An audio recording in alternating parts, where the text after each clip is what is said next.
والسارق والسارقة اغلا کون کی سړی اغلا کون کی خذا فقطعوا ايديهما نو پرې کړې دي دوانو لاسونه جزاء بما كسبا دا سزا ده په وجه دا چې دي دوانو کړې دي نکالن عبرتناک سزا من الله د طرف د الله نه والله عزيز حكيم والله جل شانه زور ور حکمت والا دي فمن تاب نو چا چې توبه وکړه من بعد ظلمه رستو ظلم خپلنا واصلح او نیکی وکړه فإن الله يتوب عليه یقینا الله جل شانه توبه قبل ویدو ان الله غفور رحيم یقینا الله جل شانه بخنه کون کی رحم کون کی دے الم تعلم آیاتن پوئی ان الله یقینا الله جل شانه له ملک السماوات والارض هم دهغه بادشاہی د اسمانونو او د زمکی يعذب من يشاء عذاب ور کوي چاله چغواړي او يغفر لمن يشاء بخنه کوي چاله چغواړي والله على كل شيء قدير الله جل شانه په هر څه باندې قادر دی سورة المائدة آية نمبر 38 أعوذ بالله من الشيطان الرجيم بسم الله الرحمن الرحيم والسارق والسارقة فاقطعوا أيديهما جزاء بما كسبا نكالا من الله والله عزيز حكيم فمن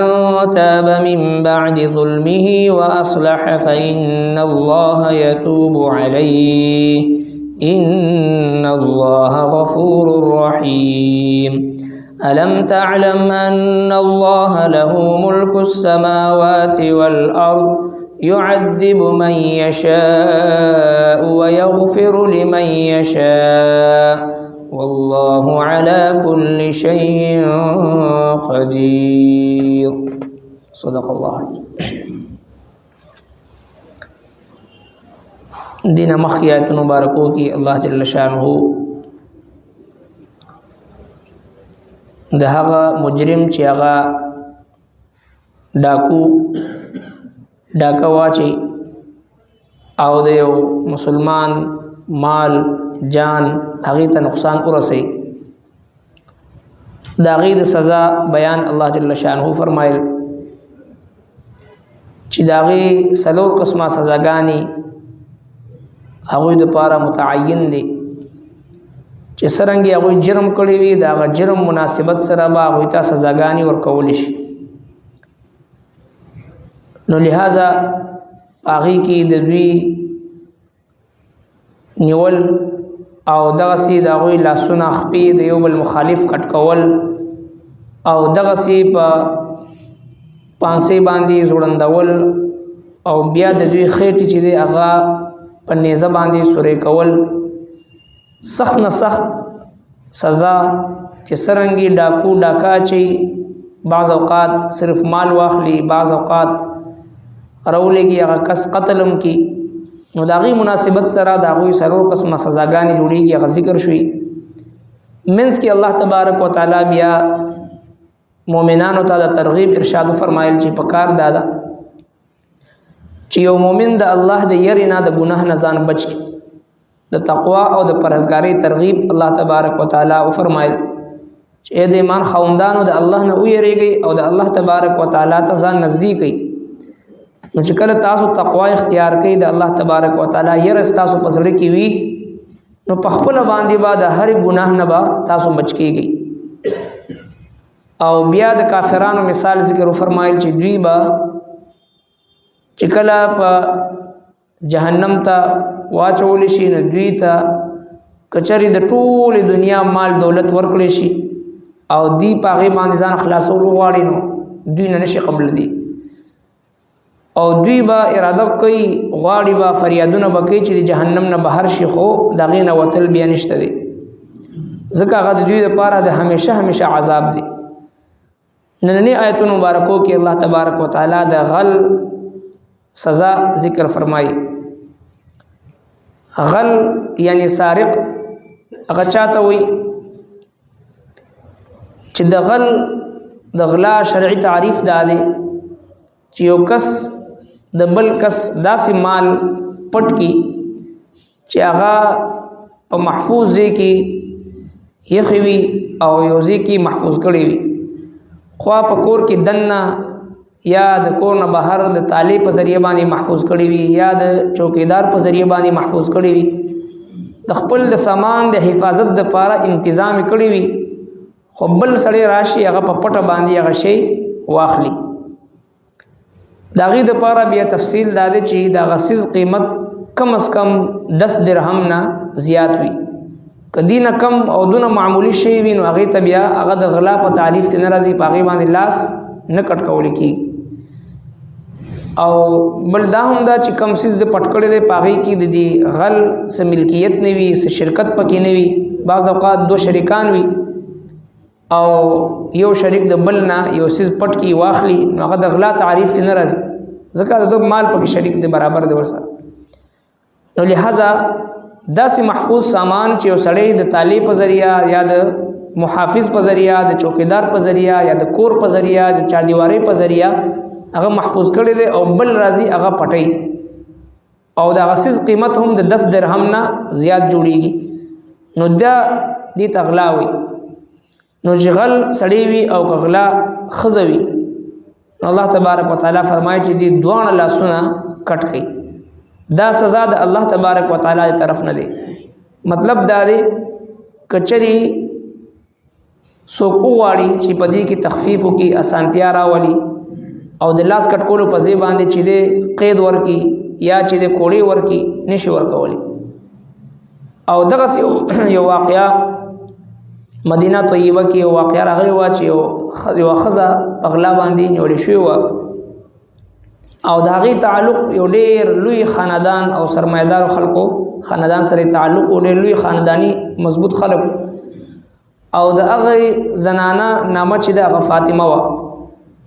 نو جناب نبی کریم صلی الله علیه وسلم چې کله د هغه د لاس د کټ کولو حکم وفرمایل نو هر طرف نه سفارشونه او دغسې چې منت سماجت یو سلسله شروع شوه جناب نبی کریم صلی الله علیه وسلم ته چې کله خبره مخې ته راله ارشاد وفرمایل چې زما د په الله ذات باندې قسم وي که چېرې د دغې فاطمې په ځای باندې فاطمه بنت محمد هم غلا کړی وی نو ما به د هغه لاس هم کټ کړی وی ځکه د لاس کټ کولو حکم دا د الله تبارک وتعالی حکم دی د هغه حق دی په دې کې هیڅ قسمه د بنده اختیار یا سفارش یا د قاضي یا د جج هغه اختیار په دې کې نه چلیږي څرنګه چې د طلاق ورکولو اختیار الله جل شانه خاوند ته ورکړی دی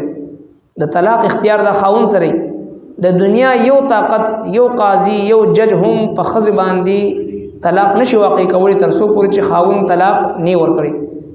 او دا ښځه که چېرې بالفرض یو خاوند سره وخت نشي تېرولی نه تېرول غواړي نو دا خاوند به راضي کوي د مال په ذریعه باندې وي د دولت په ذریعه باندې وي د مهر پرېښودلو په ذریعه باندې وي چې هر څنګه یي دا خاوند به راضي کوي او د هغې نه به په خوښه باندې طلاق اخلي هغې ته خلع وي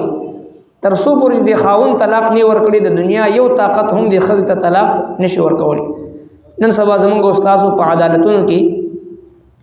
یو ښځه لاړه شي او کیس دایر کې چې زه خپل د خاوند سره وخت تېرول نه غواړم او مختلف وجوهات ذکر کړي چې زه بل ځای کې واده کول غواړم یا چې د سره تنګېږم مزاج مې نه لګي خوښ مې نه دی نو عدالت چې دی میاشت 2-3 تاریخ وچلی او بیا خاوند د ښځې له د خلع سرټیفیکیټ ورکړي د طلاق سرټیفیکیټ ورکړي چې زه مونږ تعالی طلاق درکړه ته بل خاوند کولی شي حالانکه د شریعت پر سره دا ناجایز او حرام دی دی قاضي ته دی جج ته هیڅ قسمه د حق نه جوړیږي چې هغه د چا په ښځه باندې طلاق واقعي او که بالفرض داسې فیصله ورکړي طلاق نه کېږي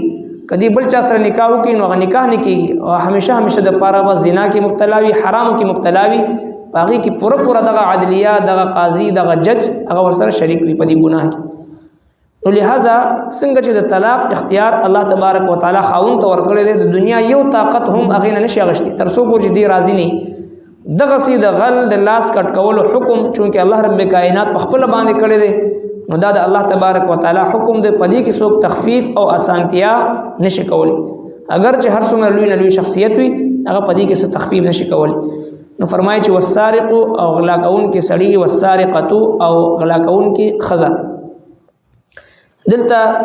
د غل سړی ذکر مخکې راغی او په سوره نور کې الله جل شانه چې کله د زنا سزا ذکر کوي هلته کې فرمایي الزانیة والزانی زناکار ښځه او زناکار سړی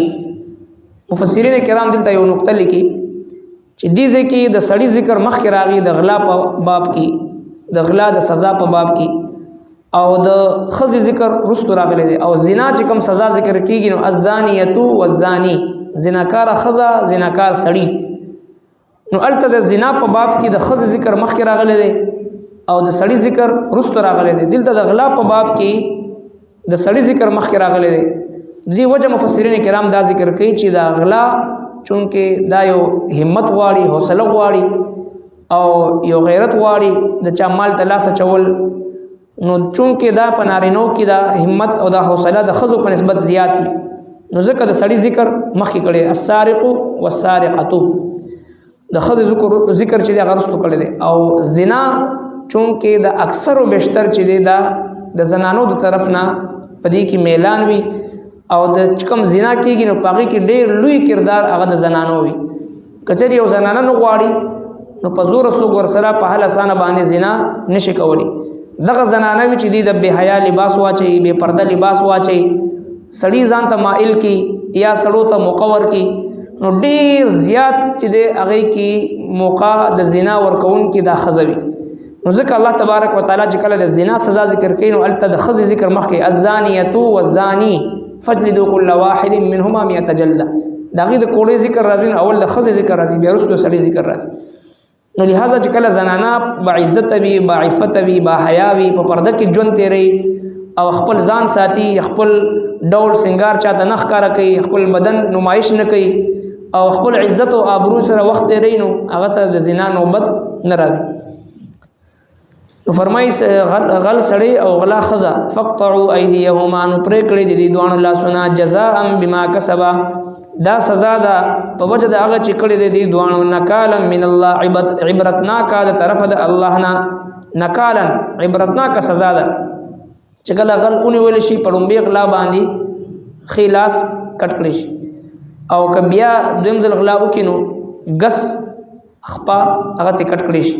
او بیا چې غلا باندې غیر کړی شي نو همیشه د پاره قید کړی شي تر سوچي توبه وباس. دا د الله تبارک وتعالى طرف نه سزا ده. نو پدې کې څوک تخفیف او اسانتیا چاته نشي کولی. والله عزیز حکیم، الله جل شانه زورور او حکمتونو والا دی، زبردست ذات دی، قوت او طاقت والا ذات دی، حکیم حکمت والا ذات دی. دې غل لاس پکټ کولو کې څه حکمت دی؟ پټوله معاشره کې چې کله د یو دو درې سلور غلاګانو نه غلونه لاس کټ کړی شي نو په ټوله معاشره کې امن راشي، د ټولو مسلمانانو جان مال عزت آبرو محفوظ شي. او کني چې کله زموږ استادو په شانتي نظام وي غلاو کې پولیسو نسی جیل ته واسطي، هغه چې کله جیل نه بهر راځي نو الته کې نور ګنګ وار او بدمشانو سره ډاکوانو سره رابطې شوي وي، هغه نورم چې د ماستر مایند جوړ شي دا غینه هغه د معاشرې ته یو نور مضبوط مجرم حیثیت سره چې دی هغه مخې ته راځي. نو دی وجه نه ورځ دا جرایم کمیدو په ځبانې زیاتی چې څومره هغه د پاره جیلونه او عدالتونه او فورسونه زیاتی هغه عمر جرایم زیاتی. دا غي وجه دا د قران کریم چې کوم ډیر صفا ستر احکام دغه مونږ پرې خېدي، هغه سزاګانی برای نام مسلمانی دا، برای نام چې د اسلام دی، برای نام هغه د اسلام دعوا ده، اسلامی قوانینو باندې عمل نکیدو په وجه باندې ورځ جرایم هغه زیاتی. نو لہذا الله تبارک وتعالى فرمایي چې حکیم ذات یم، زه حکمت والا یم. دا غلا کول د چا محفوظ مال ته لاس ورول دا دومره لوی جرم دی چې کله د یو دو درې غلونه لاسونه کټ کړی شي نو آینده د پاره په معاشره کې امن راشي. فمن تاب من بعد ظلمه، نو چا چې توبه وکړه رستو د ظلم خپلنا، دا ظلم دی، واصلح او نیک شو اصلاح وکړه خپل ځان، فإن الله يتوب عليه، یقینا الله جل شانه توبه قبل وی دد چې کله دی توبه واسه د آخرت عذاب نه خوبت شو الله تبارک وتعالى ورته معافي وکي. خو دنیا کې چې کوم حکم دی قاضي ته د لاس کټ کول لاس به کټ کی، نو کچري یو سړی اغلاو کې او غلا کې بیا گیر شي او بیا وایي چې نه زه توبه وباسم، نو دا توبه نه قبلي عند الله به قبليږي، الله جل شانه به ورته د آخرت عذاب معاف کوي، او په دنیا کې به لاس کټ کیږي، دا لاس کټ کول نه معاف کیږي ځکه دا د الله تبارک وتعالى فیصله ده. ان الله غفور رحیم، یقینا الله جل شانه بخون کی رحم کون کی ذات ده، د آخرت عذاب به معاف کی، دنیا کې به لاس کټ کی. علم تعلم آیاتن پوئیږي، نبی علیہ الصلوۃ والسلام ته خطاب دی، خو مقصد امت ته اورول دي. آیا تاسو نه پوهیږئ ان الله له ملک السماوات والارض، یقینا الله جل شانه لره بادشاہی د اسمانونو د ځمکې، يعذب من يشاء، عذاب ور کوي چاله چوغواړي، ويغفر لمن يشاء، بخنه کوي چاله چوغواړي. دا صفت صرف د الله تبارک وتعالى ده. لا يسأل عما يفعل وهم يسألون.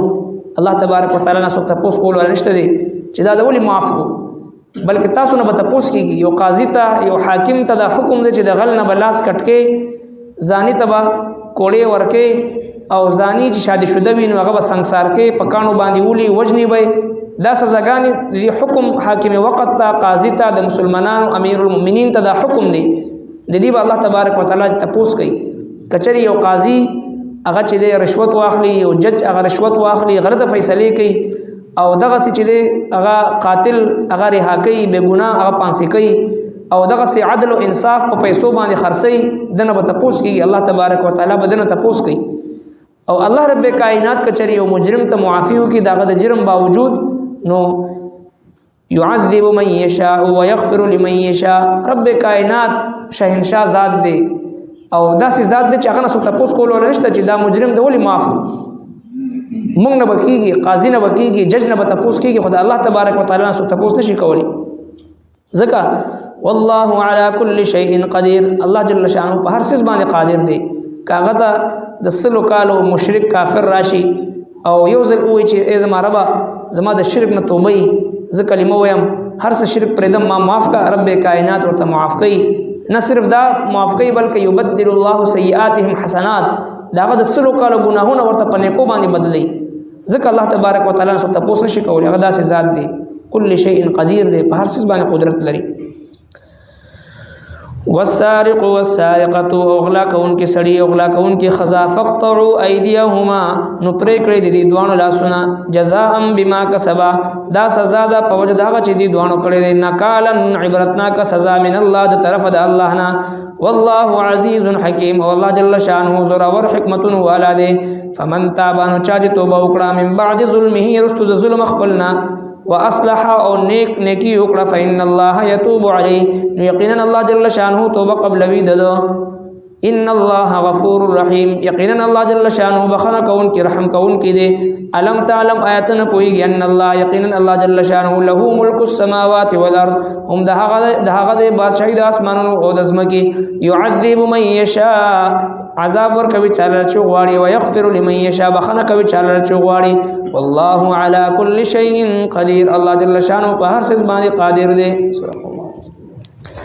ربنا تقبل منا إنك أنت السميع العليم، وتب علينا يا مولانا إنك أنت التواب الرحيم. وصلى الله تعالى على خير خلقه محمد وعلى آله وأصحابه أجمعين.